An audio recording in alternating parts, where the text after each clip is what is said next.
बरसात की एक ठंड रात थी। टूटी हुई छत से पानी टपक रहा था। कमरे के एक कोने में मिट्टी का चूल्हा बुझ चुका था। सरस्वती देवी अपने बच्चों को पुराने कंबल से ढक रही थी। माँ, भूख लग रही है, छोटे बेटे रोहित ने धीमे से कहा।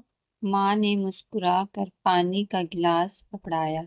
बस बेटा, सुबह होते ही खाना बना दूंगी। लेकिन सच ये था कि घर में एक दाना भी नहीं था। बड़ा बेटा अर्जुन सब समझता था। वह चुपचाप बाहर गया और पड़ोसी की दुकान पर बोरी उठाने लगा। रात के 11 बजे वो 2 सूखी रोटियां लेकर लौटा। माँ, देखो, आज मालिक ने पैसे दिए हैं। माँ जानती थी कि बेटे ने मजदूरी की है, लेकिन उन्होंने कुछ नहीं कहा। उस रात तीनों बच्चों ने आधी आधी रोटी खाई और माँ ने सिर्फ पानी पीकर रात काट दी।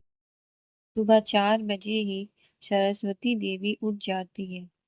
कभी किसी के घर बर्तन धोती, कभी खेतों में मजदूरी करती, कभी सिलाई का काम करती। गांव वाले अक्सर ताने मारते, इतनी गरीबी में बच्चों को पढ़ाकर क्या मिलेगा। लेकिन माँ हमेशा एक ही जवाब देती, मेरे बच्चे गरीब पैदा हुए हैं, गरीब मरेंगे नहीं। ये बात बच्चों के दिल में उतर गई। अर्जुन पढ़ाई के बाद दुकान पर काम करता, रोहित सुबह अखबार बांटता और मीरा घर संभालती। रात को तीनों एक साथ पढ़ते। बिजली नहीं होती थी, इसलिए मिट्टी की दिए में पढ़ाई होती। एक दिन तेज आंधी आई और दिया बुझ गया। मीरा रोने लगी। हम गरीब क्यों हैं माँ? माँ ने उसके आंसू पोंछे। गरीबी बुरी नहीं होती है बेटा, हार मान लेना बुरा होता है। समय बीतने लगा। एक दिन गांव के स्कूल में रिजल्ट आया। अर्जुन पूरे जिले में प्रथम आया था। पूरा गांव हैरान था। जिस लड़के के पास पहनने को अच्छे कपड़े नहीं थे, वो आज सबसे आगे निकल गया था। स्कूल के प्रिंसिपल ने कहा, अगर इसे शहर भेजा जाए तो ये बहुत आगे जाएगा। लेकिन शहर भेजने के लिए पैसे नहीं थे। उस रात माँ ने अपनी शादी की आखिरी चूड़ियां बेच दी। जब अर्जुन को पता चला तो उसकी आंखें भर आई। माँ, आपने अपने लिए क्या बचाया? माँ मुस्कुराई, तुम लोग ही मेरी दौलत हो। अर्जुन पढ़ाई के लिए शहर चला गया। घर सूना हो गया। अब रोहित ने जिम्मेदारी संभाली। वो दिन रात काम करता। एक दिन दुकान मालिक ने कहा, तू मेहनती है, छोटा व्यापार शुरू कर ले।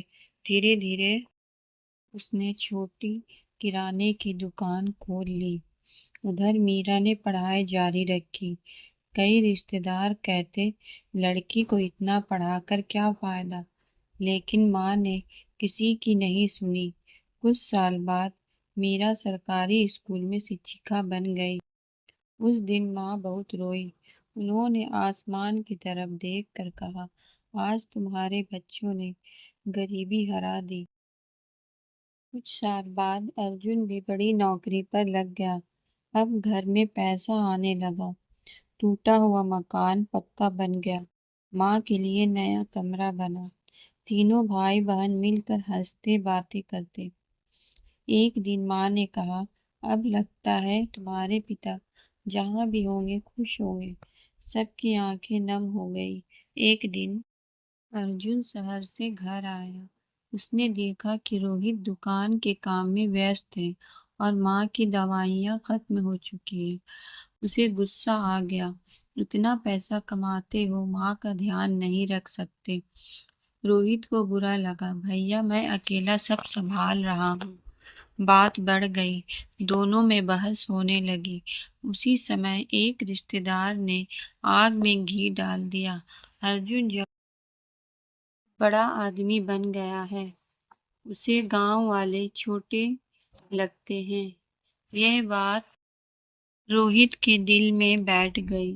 उधर किसी ने अर्जुन से कहा, रोहित दुकान के सारे पैसे खुद रखता है। धीरे धीरे शक बढ़ने लगा। टूटता परिवार।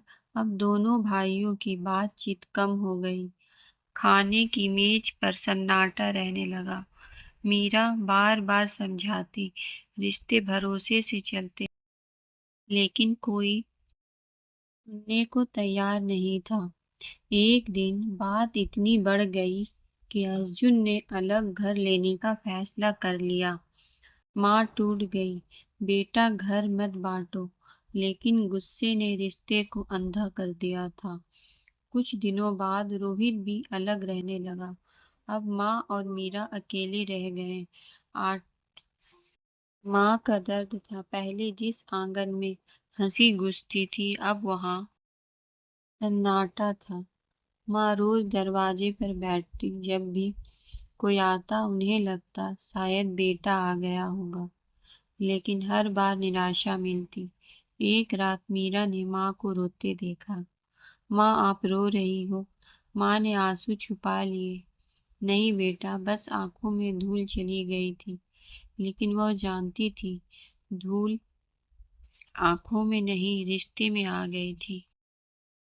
एक दिन रोहित को पता चला कि दुकान के पैसे माँ की दवाइयों और मीरा की पढ़ाई में खर्च हुए थे। उधर अर्जुन को मालूम पड़ा कि रिश्तेदारों ने झूठ बोलकर दोनों भाइयों में दूरी पैदा की। दोनों को अपनी गलती का एहसास हुआ, लेकिन तब तक बहुत देर हो चुकी थी। उसी रात माँ की तबीयत अचानक बिगड़ गई। अस्पताल में दोनों भाई पहुंचे। माँ ऑक्सीजन पर थी। उन्होंने दोनों बेटों का हाथ पकड़ा। मैंने तुम्हें मुश्किलों से लड़ना सिखाया था, एक दूसरे से लड़ना नहीं। दोनों भाई फूट फूट कर रो पड़े। अर्जुन बोला, माँ हमें माफ कर दो। रोहित रोते हुए बोला, हमसे बहुत बड़ी गलती हो गई। माँ ने कमजोर मुस्कान के साथ कहा, रिश्ते टूटते नहीं बेटा, लोग उन्हें छोड़ देते हैं। कुछ महीनों बाद पूरा परिवार फिर एक साथ रहने लगा। घर छोटा था, लेकिन दिल फिर से बड़े हो गए थे। आंगन में फिर हंसी लौट आई थी। दीवार पर माँ की तस्वीर लगी थी। नीचे लिखा था, गलतफहमियां रिश्ते को खत्म कर देती है, लेकिन प्यार उन्हें फिर से जोड़ सकता है। कहानी आपको अच्छी लगी है तो चैनल को लाइक एंड सब्सक्राइब कर दीजिएगा और हमें कमेंट करिएगा, ताकि हम आपके लिए और भी अच्छी कहानी लेकर आ सकें।